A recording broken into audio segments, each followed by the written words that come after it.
Mandela TV yenza kwenzeke Eugene Ngwenya ilanga lifikile la namhlanje seeking justice for one of our fallen heroes, one of our youth members. At this time we are at the taxi rank in Kwaggafontein. Sizokhuluma no organizer lo oyenza ijustice le yenza namhlanje tingakhuluma okuningi kodwa sizonikezena ithuba. Sawubona baba kunjani? Angilothise baba Ngwenya ngizwa ngakuwe. Siyabonga baba. Elangeni namhlanje nisimemile nithi kunento ezoyenzeka. So sicela ukuthi ni start through the process of what happened and what's happening and why are you seeking justice and whom are you seeking justice for? Angithokoze baba ngilothise bonke abantu abalasibukeleyo ngalesi sikhathi. Ngikhumbuza abantu ukuthi namhlanje kuzing 18 zaka July njengenjwayelo ke eSouth Africa nomhlaba wonke. Ngin 18 zaka July we are celebrating Nelson Mandela Day and we are saying abantu abaspend 67 minutes of doing something for their community, of making difference in their community. So njengelutsha leKwaggafontein ngokubambisana neHealthcare Development and Training Institute, ngokubambisana neVia iVoice It in Action and other activators from Activating Drivers, sibone kukuhle ukuthi sikhumbule ukuthi kunenkinga esibhekene nazo eSouth Africa. Ngezi 1 zaka July uPresident in the National Visual Imbizo said gender-based violence pandemic yesibili esiqalene nayo as the country. So we need to fight gender-based violence and COVID-19 concurrently. We cannot ignore any into esiqala nenyino ngoba nasi-ignora enye le enye si-ignorako iyabhebhedla. Yingakho sigijima lokuthi sikhumbuze abantu ukuthi uPaulina eSangweni akasi-statistics unegama igama lakhe nguPaulina eSangweni waba yi-victim ye-femicide, wabulawa ngelanga langezi-29 zaka March 2020 watholakala endaweni yangeKwaggafontein endleleni. So sithi-ke sekuyizimveke eziyi-17 since ukwenzeka lokho kodwana kunando yenzakalako ngesipholiseni sangeKwaggafontein.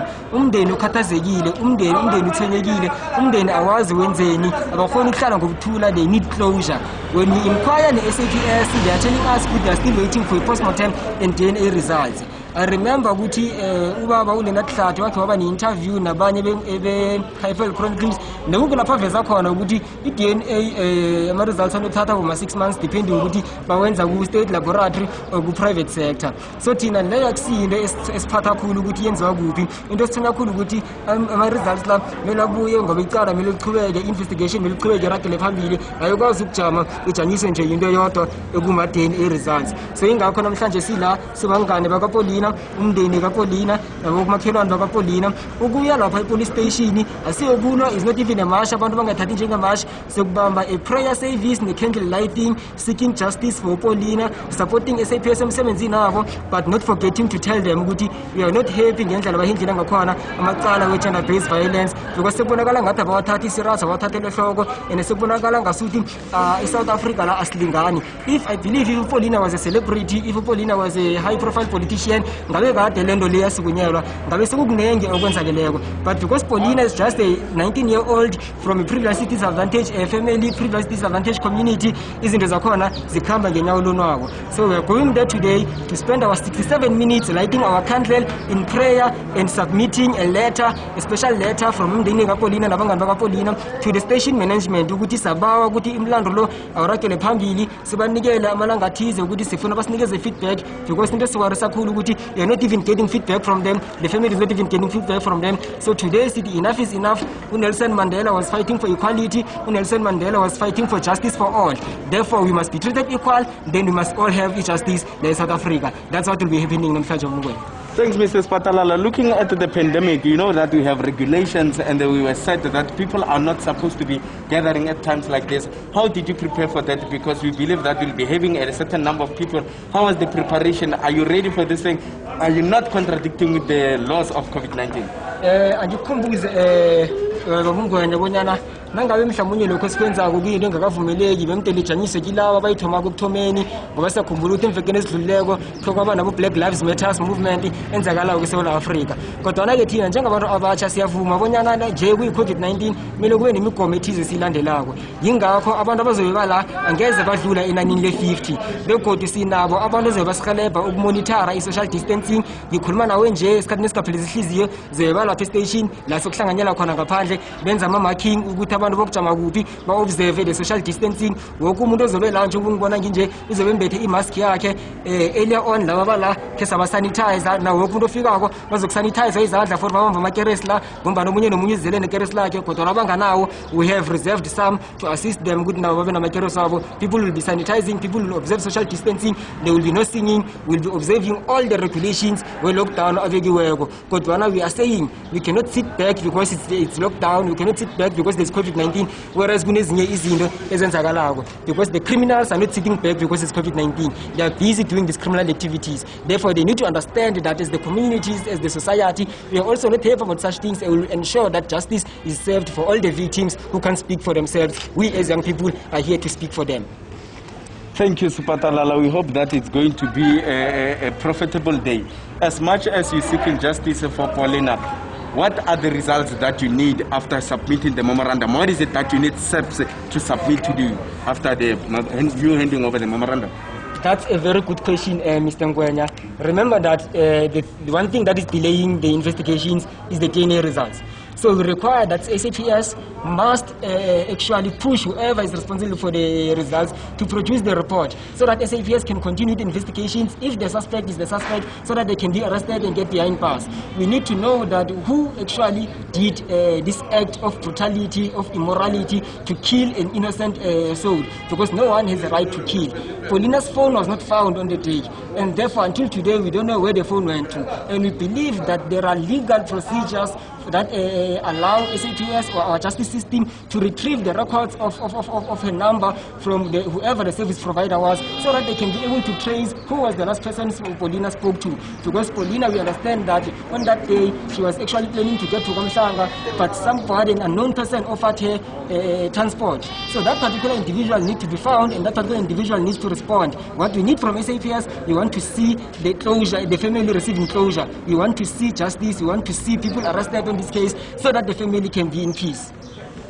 Seeking justice for Paulina. You are watching Kwandebele TV and Zakwenzeke. Find us on Twitter, Kwandebele TV, YouTube, Kwandebele TV. As of now, we're going to be streaming live everything that will be happening here. We are still here at Kocha Fontaine. We're bringing you each and everything that will be happening as the concerned youth will be marching. In fact, they will be having a peaceful walk to the subs, seeking justice for the one fallen youth member. Okwamanje sinomzali kaPaulina ozosichazela ukuthi yena elangela namhlanje ufuna kwenzekeni ngumama kaPaulina. Indaba ebuhlungu ukuthi umntana wakho umthola alele phansi estradini, kodwa kwamanje sizokhuluma straight izinsizwe ukuzwa okuzwe ubuhlungu kumama. Mama ninjani? Siyaphila mama. Sicela ukuthi nisichaze ukuthi ningabobani, kwenzakalani. Lokhuluma lana uthandi lina wakasangweni umama kaPaulina mhlali Kocha Fontaine. Ngumama kaPaulina lo sisefuna ijustice. Indaba le kaPaulina mama iniphathe njani okuzeni ukuthi kwenzekeni emntwaneni? Indaba kaPaulina mina azange ingiphathe kahle next empilweni. Manje amaphoyisa baye babuya kini banichazela banitshela ukuthi kwenzakalani kuhamba njani?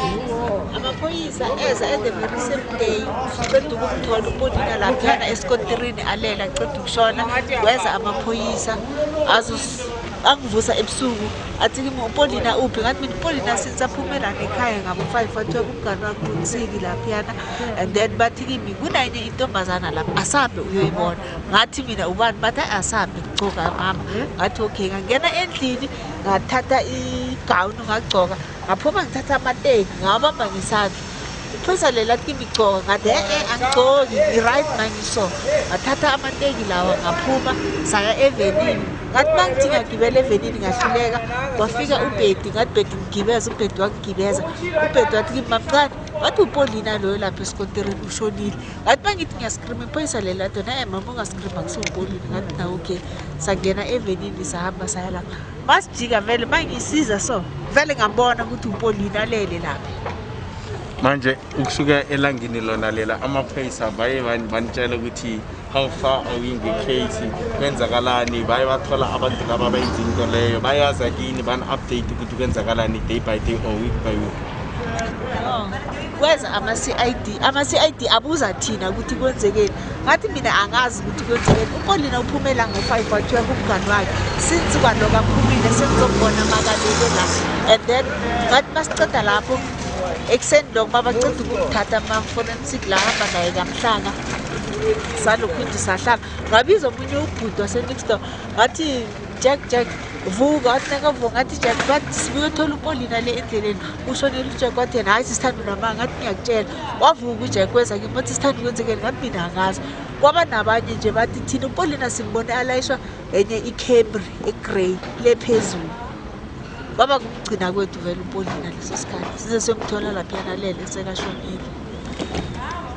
Umzali uzwa ubuhlungu ngendaba eyenzeke ngomntana wakhe. Ingaba nina abantu bomthetho nimekuphi ukuthi nincede wonke lo muntu lo odinga incede yeni? Yes, we know that we are facing the pandemic of COVID-19, but yet again the soul of Paulina is not resting in peace because the family is seeking justice, even the concerned youth. We're going to be taking you through the process as they'll be handing over the memorandum to the sub-police station in Kwaggafontein. Stay tuned. Kwandebele TV nyenza kwenze.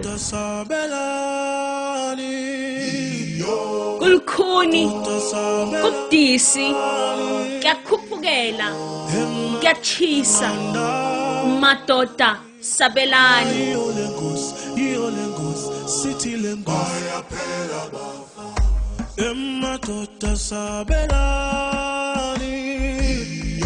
ngifundiswe ukwembatha ezide kwaphela zifike ezidlula amadolo kufane nabakwazi ukwenyula ileyira lomntwana ngikhuluma nangenilukazi ezilakanisa bemabili amarogo abakati izambatho lalelani bakata umzimba unembeza kibo wacha kwasala umlotha wehlazo nosathana unesandla emalini yenza kwenzeke iyouth yase Kwaggafontein iye yaba nobuhlungu ebebabuzwa ngokubulawa kwaPaulina. So today they are here handing over the memorandum to the station commander of Kwaggafontein SAPS. They're saying to the station commander, we demand the investigation to continue. We demand answers as the families have not been yet updated of what's happening and who are the culprits, who are the people who did this painful thing to one of the people.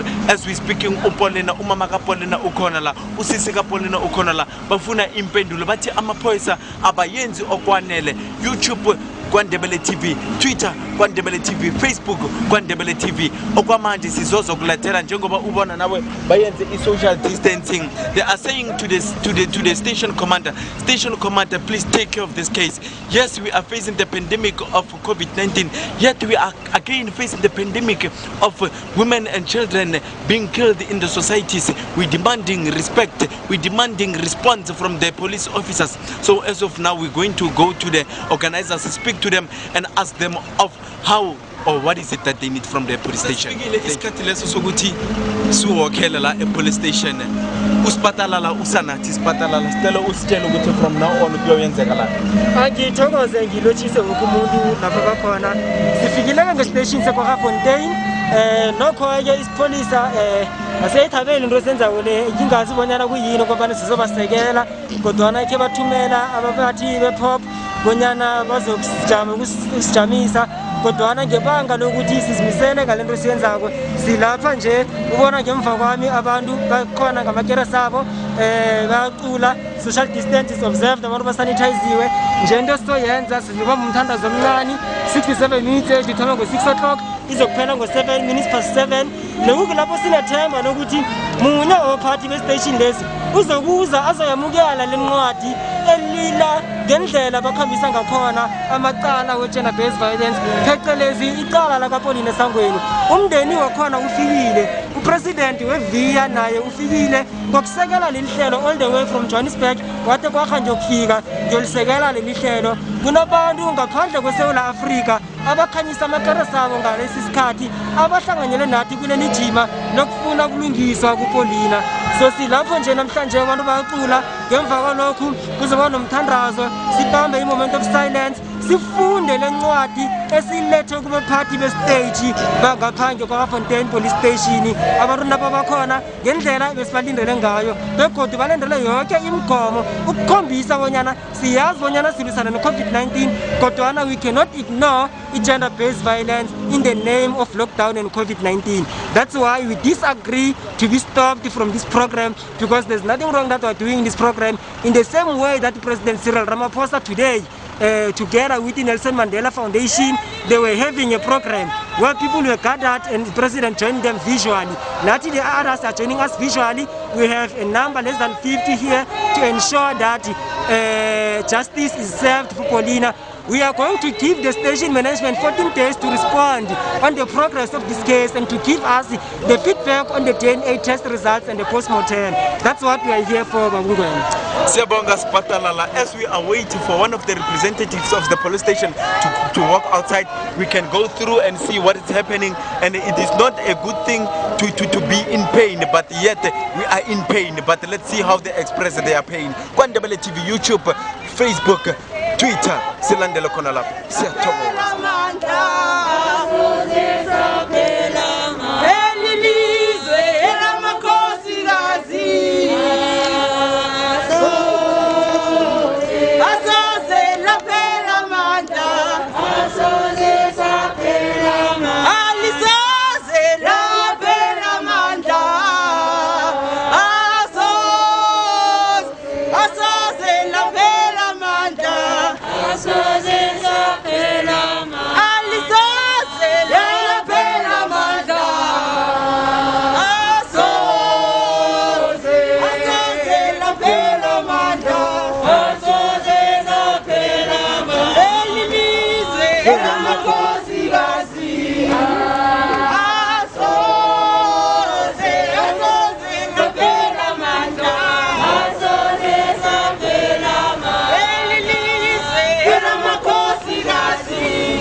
Prayer, uzasha ama-prayer item la esiwathandazela bese sonke sokukhuleka in silent. Indithezepha ngeza ngaphambili.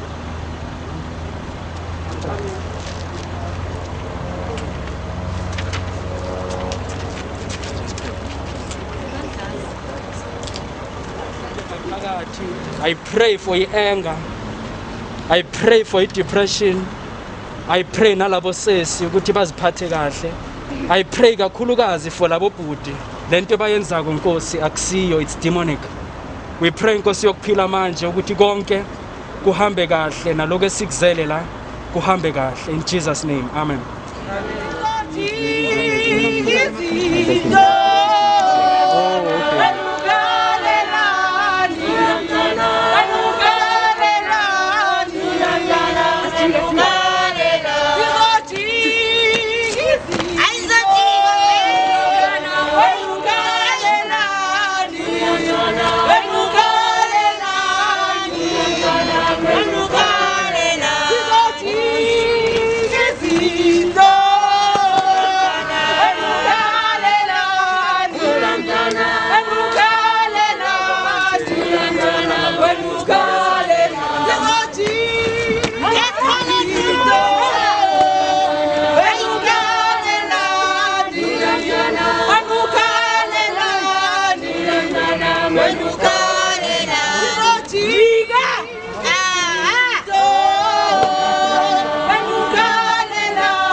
Siyabonga ampur sasifike ekugcineni sizohamba i-memorandum bazoyihamba ku-warrant officer. So ngizocala sonke si-observeni i-moment of silence, sikuthula kancane bese sigqokisa amakhanda phansi na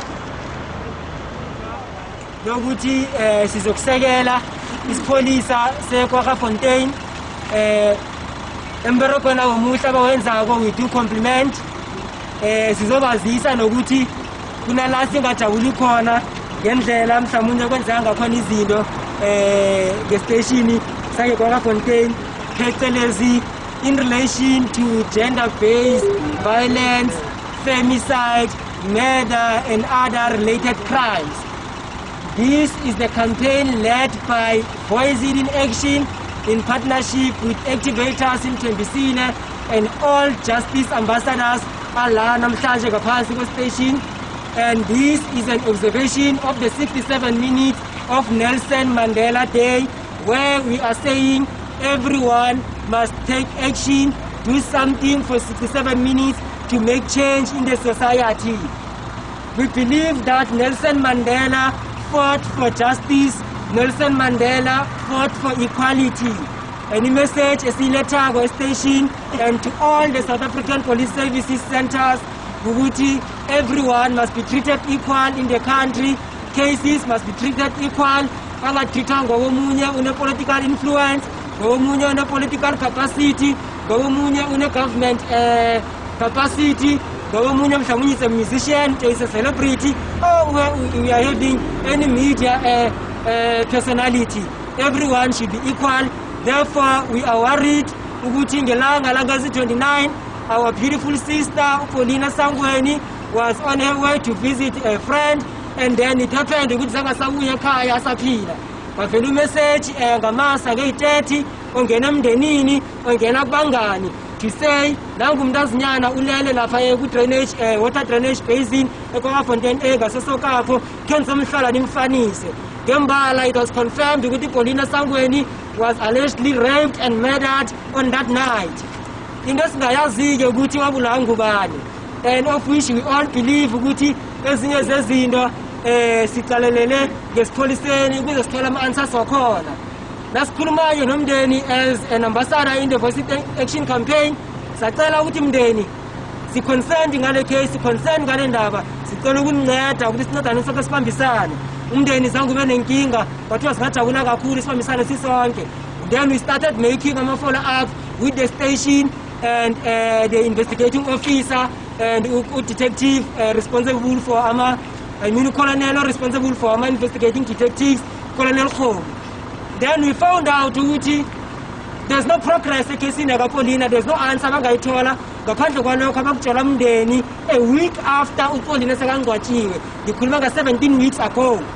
Therefore, we became very worried to say, how come 17 weeks later akunalutho lenzakalako? Basitshela ngokuthi batsho kune-postmortem result elindiweko, kunama-DNA results alindiweko, bathatha isikhathi eside. When we do our research, ikhuluma nge-12 weeks. When we get the report from the SAPS, basitshela ngabo 6 months or more, including Brigadier Leonard Hlati also said that it could be 6 months. Ngibonile article eproduced yi-Highfield Chronicle journalist ngilela khuluma naye, that's why we got our report. So sila namhlanje to hand over this special letter engizoyifunda ibhalwe ngesingisi, but it's basically saying everything esengiyichazile kwamanje. Yona ngecover letter yakhona iyatsho ithi special letter to the South African Police Service, KwaGafontein Station. For attention, the station commander Colonel MC Mashiane, Detectives Commander Colonel Khom, from the Voices in Action and KwaGafontein Justice Ambassadors. From these stakeholders, Gubana allowed to hand over this letter.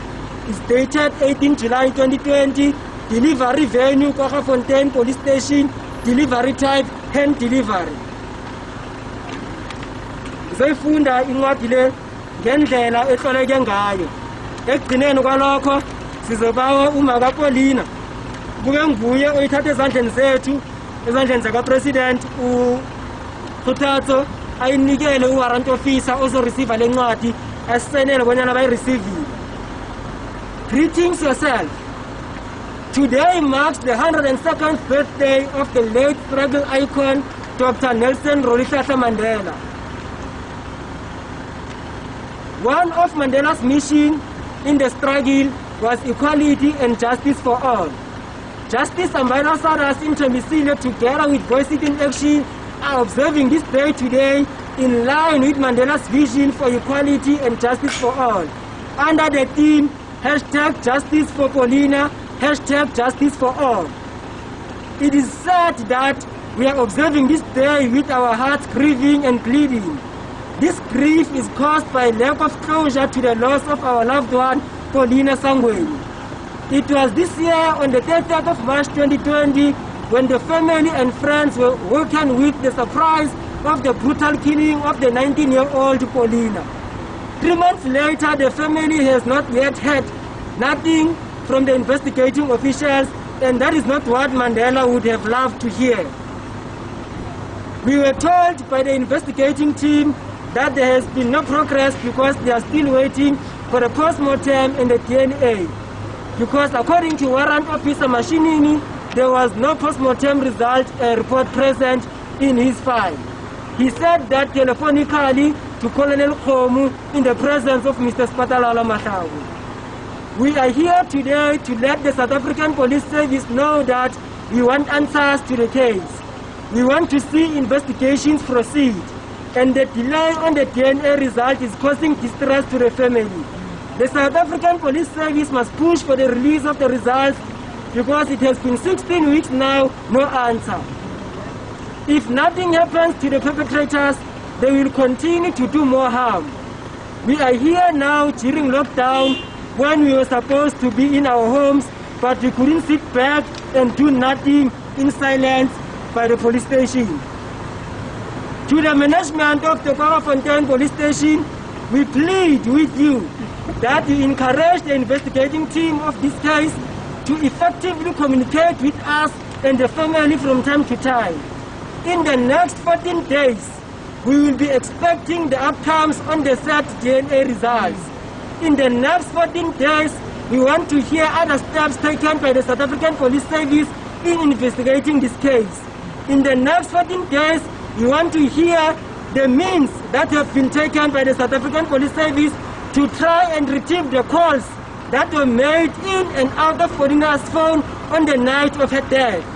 We know that her phone was not found, but we also know that there are possible ways of getting the call records. We are not willing to wait any longer for the progress on this case. We say enough is enough. Justice for Paulina, and justice must be materialized. Justice for all victims of gender-based violence and femicide must materialize. We will not stop until justice is served. We are concerned and we need answers. We thank you.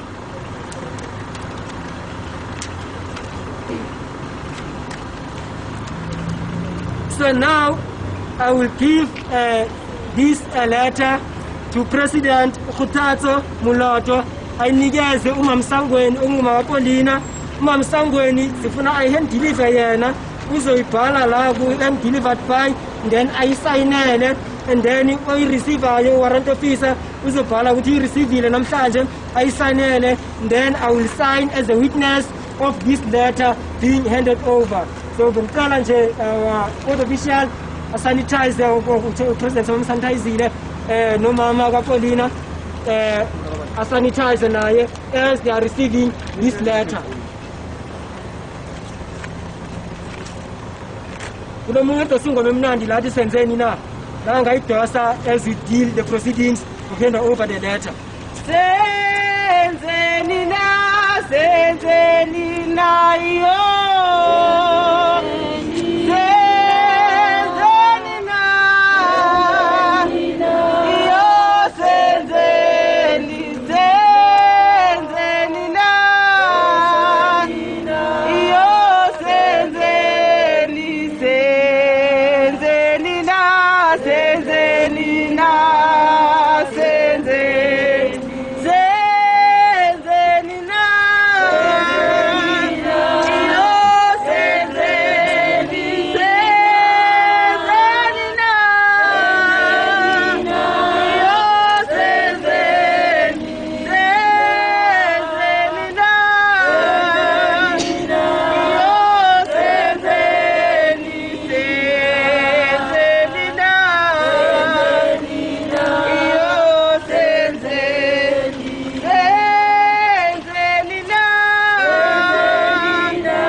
Mnguni, ubudisi, kuyakhuphukela, kuyachisa, madoda sabelani.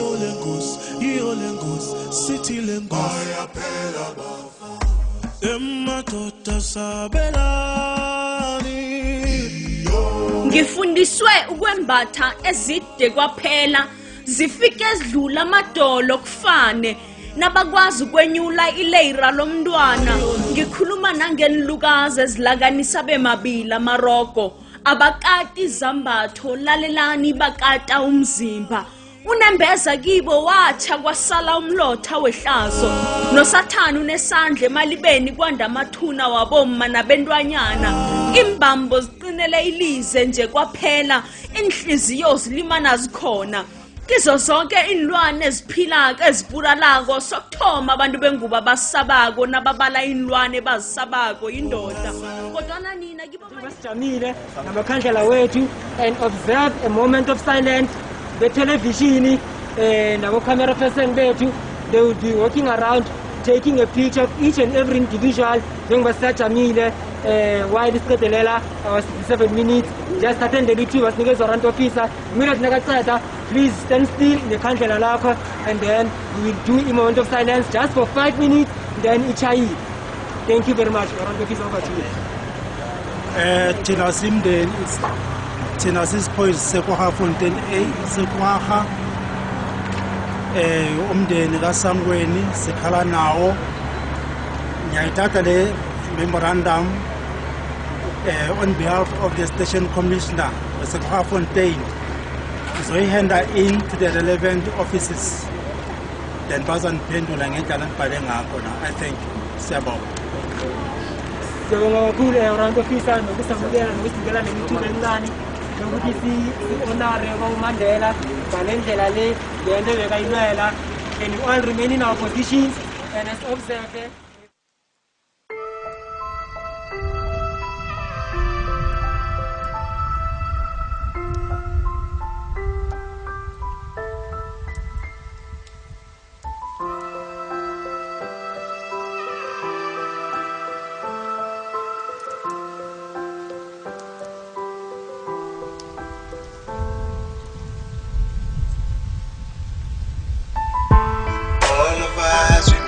Mistakes, all of us we made mistakes.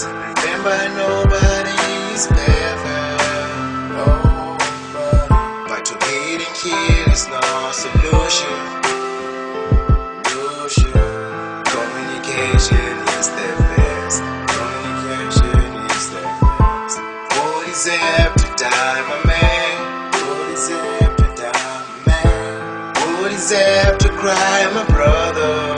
After cry, my brother. There's no cool, my messy storm. Say storm. It's really painful what you do. Really painful what you do. Communication is the best. Communication is the best. Kwenzeke isikhathi lesi besisilindile sifikile.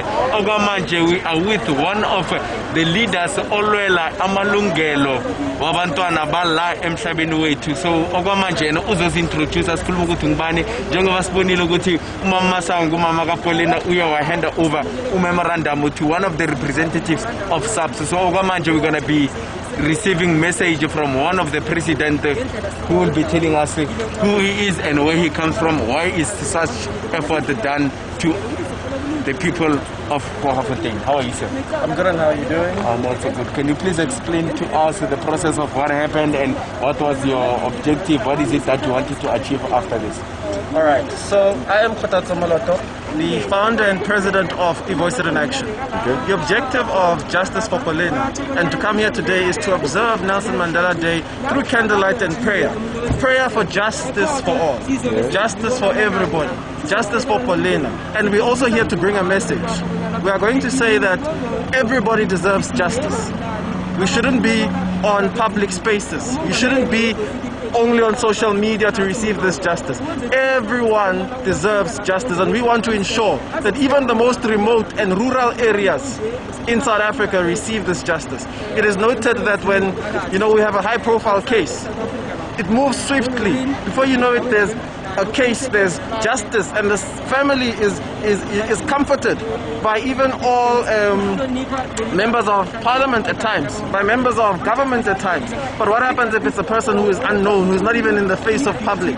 We are here to say, everyone, if you are a victim, or your family member, or you know somebody who is a victim, let's come together. And here's a great platform to use. Mandela TV can help us going forward, so that we can reach out to others and tell them that today it might be the beginning, but we don't want to hear of anybody else in our area who's not receiving the service that is required.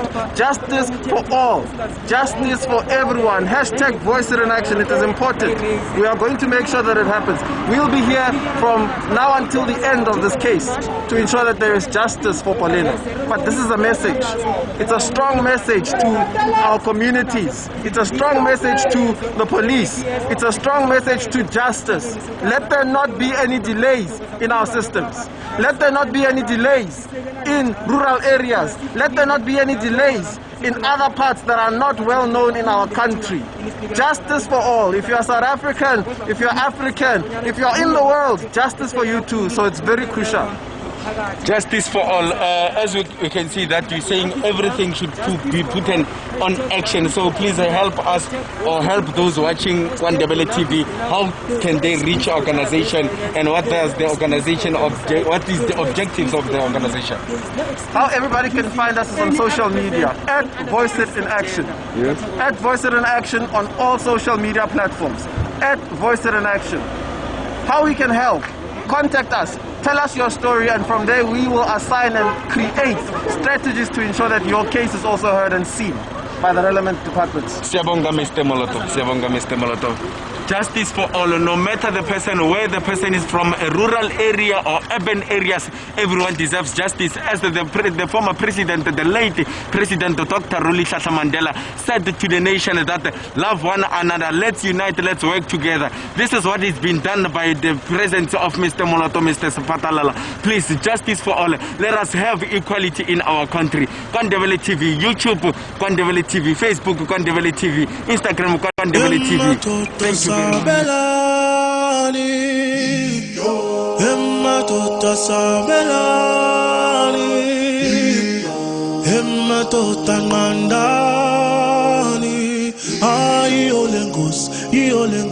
City lengos,